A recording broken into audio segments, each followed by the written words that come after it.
पता है जब बच्चे माँ बाप के साथ खड़े हो जाएं या बड़े हो जाए ना तो फिर उनका सोचना और माँ बाप का सोचना फ़र्क आ जाता है। जब बच्चे प्रॉपर आपके पढ़ रहे हों और उनको शऊर होता है। ये मेरा और मेरी बेटी का आइडिया था। स्टॉल्स के रेट बहुत ज़्यादा थे, थोड़े से मायूस हो के घर चले गए क्योंकि मेरा ऑलरेडी घर रेंट का था, तो रेंट के साथ ऊपर से एक और रेंट साथ लेना मेरे लिए बहुत मुश्किल था। मेरे पास ये मेरी एक सवारी थी, तो बस इसी को फिर हमने कहा चलें। ग्रो पाकिस्तान की वीडियोस देखने के लिए हमारे चैनल को सब्सक्राइब करें और बेल के आइकन पर क्लिक करें ताकि आप हमारी आने वाली तमाम वीडियो से बाखबर रह सकें। अस्सलाम वालेकुम नाज़रीन, आप देख रहे हैं ग्रो पाकिस्तान और मैं हूं बासित शहबाज। आज एक ऐसे मियाँ बीवी की कहानी आपकी खिदमत में लेके हाजिर हुए हैं जिन्होंने छोटी सी गाड़ी से अपने कारोबार का आगाज़ किया और उस जगह से वो गोलगप्पे सेल करते करते आज ऑनलाइन चंद ही दिनों में ऑनलाइन जो है अपनी चीज़ें सेल कर रहे हैं, होममेड चीज़ें सेल कर रहे हैं और अच्छा खासा रेवेन्यू जनरेट कर रहे हैं, अच्छा खासा पैसा जो है वो कमा रहे हैं। तो उनके पास चलते हैं, उनसे बात करते हैं कि उनको ये आइडिया कहाँ से आया, एक छोटी सी जगह पे गाड़ी के अंदर अपने बिज़नेस का आगाज़ किया और उसको फिर ऑनलाइन शिफ्ट किया। उन्हीं की तरफ चलते हैं, उन्हीं की कहानी उन्हीं से जानते हैं। आइए हमारे साथ। अस्सलाम वालेकुम अली साहब, कैसे हैं आप? जी वालेकुम सलाम, शुक्र अल्लाह का बेहतरीन। मैम आप कैसी हैं? आप ठीक हैं? अल्लाह का शुक्र। अच्छा मुझे ये बताइएगा मैम, पहले तो आप बताइएगा ये आइडिया कहाँ से है, क्योंकि ये होम किचन है और होम किचन हम अमूमी तौर पे ये देखते हैं कि होम किचन का लफ्ज़ जो है वो औरतों के लिए इस्तेमाल होता है। तो ये होम किचन का आइडिया कहाँ से आया? ये मेरा और मेरी बेटी का आइडिया था। हम पहले बड़े ट्राई किया कि हम लोग घर से ही कोई ऐसा सेटअप करें कि खाना डिलीवर करें या कोई ऐसी चीज़ वहाँ से हम ऑनलाइन डिलीवर करने की कोशिश बहुत की, लेकिन नहीं कोई ऐसे हमें रिस्पांस मिला उसका। तो वो ही बैठे हुए सोचा कि फिर अब कैसे करें इसको। तो वो आइडिया हमें इसका नाम ये रखने का वहीं से आया कि हमें अपना नाम हमें यही रखना चाहिए। अच्छा थोड़ा सा अली साहब आप बताइएगा कि बाहर ऐसे लेके स्टॉल लगाना और आना, पहले आपने कभी कोशिश की कि हमें कोई दुकान मिल जाए या हमें कोई ऐसा एरिया मिल जाए जहाँ पे हम जो है स्टॉल की बजाय हम कोई दुकान ऑन कर लें? क्या वजह थी? बिल्कुल था।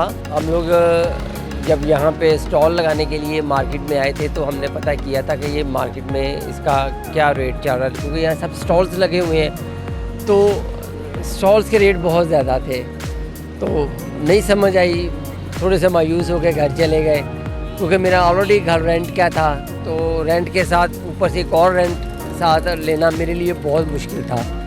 तो नहीं हिम्मत हुई, तो बस यही सोच के बस चुप करके बैठ गया कि यार नहीं, रेंट वाला काम नहीं करते, देखते हैं कि क्या होता है। तो बस मेरे पास ये मेरी एक सवारी थी, तो बस इसी को फिर हमने कहा चलें, कुछ ना होने से कुछ होना बेहतर है। ये सोचा सवारी और जीवन साथी दोनों को यूटिलाइज करके जो है कारोबार का आगाज़ कर लिया जाए। जीवन साथी तो देखे ज़िंदगी के साथ साथ 25 साल हो गए, यूटिलाइज हो ही रहे हैं। गाड़ी को तो आए हुए भी सिर्फ 10 साल हुए हैं, तो अल्हम्दुलिल्लाह उसने भी नहीं साथ छोड़ा, इसने भी नहीं साथ छोड़ा।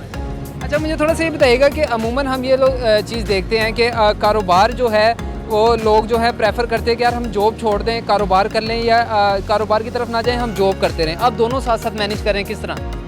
देखिए, जॉब करने वाला जो इंसान है वो डरपोक होता है और ये मैंने इस बिज़नेस में आके सीखा है, क्योंकि किया नहीं कभी ज़िंदगी, मेरी फैमिली में किसी ने भी बिज़नेस नहीं किया था। तो इसलिए बस सब ने जॉब की, इसलिए हम भी जॉब ही कर रहे थे। तो बस एक वक्त जब बच्चे माँ बाप के साथ खड़े हो जाएं या बड़े हो जाए ना तो फिर उनका सोचना और माँ बाप का सोचना फ़र्क आ जाता है। जब बच्चे प्रॉपर आपके पढ़ रहे हैं और उनको शऊर होता है कि हमने माँ बाप से कैसे बातचीत कर रही हैं। तो ये आइडिया मेरे बच्चों का था, उन्होंने माँ को साथ रखा हुआ था चाबी में कि चलें बाबा को आप घुमाएं, हम नहीं बाबा से बात करते, आप करें, हम नहीं करेंगे आप करें। तो बस इसी तरह इन्होंने पहले जब प्लान पूरा कर लिया तब मुझे पता चला कि ये इस तरह का इनका प्लान कोई है। अच्छा मैम थोड़ा सा मुझे ये बताइएगा कि क्या हालात थे जहाँ से गुज़रे और अब माशाल्लाह चंद ही दिनों में ऐसा बूस्ट मिला कि हालात बेहतर हो गए आपके। तो क्या हालात थे जहाँ से आपने इस चीज़ का आगाज़ किया, सोचा कि नहीं यार अब जो है आगे बढ़ना चाहिए? हालात तो काफ़ी अरसे से ही कुछ डिस्टर्ब थे। जब से इनका एक्सीडेंट हुआ, इनकी टांग डैमेज हुई राइट वाली, 3-4 जगह से रॉड डले, इनके बॉस ने बड़ा इनका सारा ट्रीटमेंट करवाया। लेकिन उसके बाद कोरोना के बाद ज़्यादा ख़राब हुए हालात, क्योंकि तब फिर ये राइड करना शुरू हो गए थे अबर क्रीम पे। तो वो फिर अब आहिस्ता, कोरोना में राइड भी नहीं थी बिल्कुल भी, घर बैठ गए, रेंट देना मुश्किल हो गया, बच्चों की फ़ीसें देना मुश्किल हो गया। बहुत ज़्यादा प्रॉब्लम्स मतलब उस दिनों में आई। पूरे मतलब 6-6, 7-7 महीने की फ़ीसें ड्यू, हम जिससे भी मांगे, कर्ज़ा ही लेके तो हमने पहले तो फ़ीसें मतलब उतारी, तो वो कोई मैनेज नहीं हो रहा था। जिसको फिर जिससे लिया है उसको देना भी है, उससे देना भी है, और बस ऐसे बहुत मुश्किल हुआ। फिर इन्होंने राइड स्टार्ट की कोरोना के बाद, जब आहिस्ता से स्टार्ट हुई, लेकिन नहीं उस तरह ना। अब इनकी टांग ज़्यादा इशू करती है, पेन होती है, स्वेल कर जाती है, वो टांग नहीं काम कर सकते उस तरह लेट नाइट तक, मतलब 2-3 बजे तक तो वैसे भी राइड में बैठे रहते थे। तो हमने फिर यही सोचा कि इनको ना उस चीज़ से हटाना चाहिए कि जिससे इनको तकलीफ़ हो रही है। तो फिर मैंने और मेरी बेटी ने डिस्कस करके कि क्या बिज़नेस ऐसा करें, हम छोटा घर से शुरू करें कि इनकी राइड छूट जाए। फिर अच्छा, थोड़ा सा मैम मुझे ये बताइएगा, कोई शौक़ है, जुनून है कुकिंग का, क्या प्लान रखती हैं आगे, थोड़ा सा ये भी बता दें। जुनून शौक़ कुकिंग का तो है, लेकिन मेरी बेटी को मेरे से ज़्यादा शौक़ है कुकिंग का। तो प्लान मेरा यही था, रेस्टोरेंट का शौक़ एक था कि कैफ़े बनाऊं, छोटा बनाऊं, बड़ा बनाऊं, कैफ़े बनाऊं, लेकिन वो हमारे पास इन्वेस्टमेंट है ही नहीं बिल्कुल भी। सारी बात है, किराया देके, बच्चों की फ़ीसें देके कुछ बचता ही नहीं सैलरी में से। तो अब फिर छोटे पैमाने पे हमने ये शुरू किया। घर से भी हमने सैंडविचेस वगैरह, जूसेस, शेक्स और चाइनीज़ वगैरह हमने ऑनलाइन स्टार्ट किया, लेकिन अभी वो इस तरह नहीं चल रहा। लेकिन इसका अल्लाह का शुक्र है कि हमारा सेटअप चलने लग गया है इसका, गोलगप्पों का। वो भी ऑर्डर आते हैं, लेकिन वो ज़रा कम है अभी।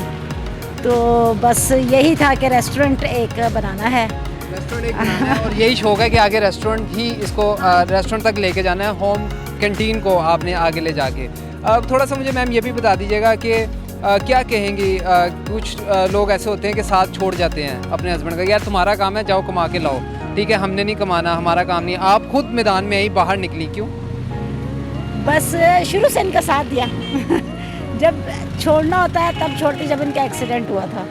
लेकिन बहुत से लोग ऐसे हालात में छोड़ देते हैं साथ। मतलब आप देख लें, टांग इनकी बिल्कुल एक उस वक़्त तो बहुत ही बेकार, मतलब आप समझ लें बिल्कुल बेड पे आ गए थे।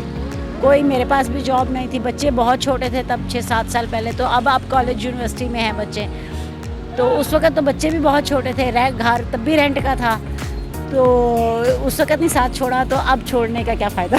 अच्छा अली साहब, थोड़ा सा ये भी बता दें, बहुत से इतराज़ात उठते हैं कि यार आपका बेटा है, वो क्यों नहीं आता साथ, आपकी बेगम क्यों खड़ी हैं, और इस तरह के बहुत से क्वेश्चन जो हैं वो रेज़ होते हैं। तो कितना मुश्किल था, और क्यों मैडम जो है वो खुद साथ आपके आई हैं? मेरे लिए ये फ़ैसला लेना बहुत मुश्किल था कि लोग, मतलब जेंट्स की मार्केट में मैं लेडीज़ को लेके रोड के ऊपर खड़े होना, तो पहले तो नहीं समझ आई कि करे ना करे, करे ना करे। तो जब बच्चों ने कहा कि मम्मा आप बाबा के साथ, जब हम खड़े हैं तो फिर लोगों को आप क्यों देख रहे हैं, लोगों का काम है कहना, आप नहीं भी जाएंगे तो लोगों ने कहना है, और जाएंगे भी तो लोगों ने कहना है।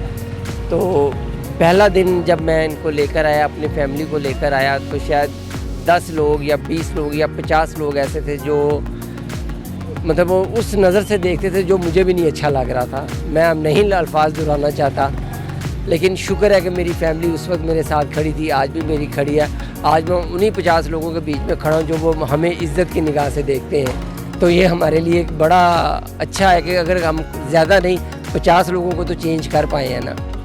थोड़ा बहुत चेंज आस्ता आस्ता आता रहे तो माशरे में एक बड़ी तब्दीली जो है वो बर्पा होती है। दूसरा मुझे ये बता दें, क्या कहेंगे उन लोगों को जो अपना कारोबार नहीं कर पाते, जो रिस्क नहीं लेते, क्योंकि आपने एक छोटी सी जगह लगाई और अब आप ऑनलाइन सेलिंग कर रहे हैं, ऑनलाइन चीज़ें जो हैं वो भी बेच रहे हैं, फूड आइटम्स बेच रहे हैं, तो क्या पैगाम देंगे अपने तवज्जुह? देखिए, जो छोटे तबके के लोग होते हैं उनके पास जो अमाउंट होती है ना वो बड़ी लिमिटेड सी होती है कि हम लगाएंगे क्या और खाएंगे क्या। तो इसी डर से वो नहीं लगा पाते कि यार अगर हमें नुकसान हो गया तो हमें इसकी भरपाई कहाँ से होगी।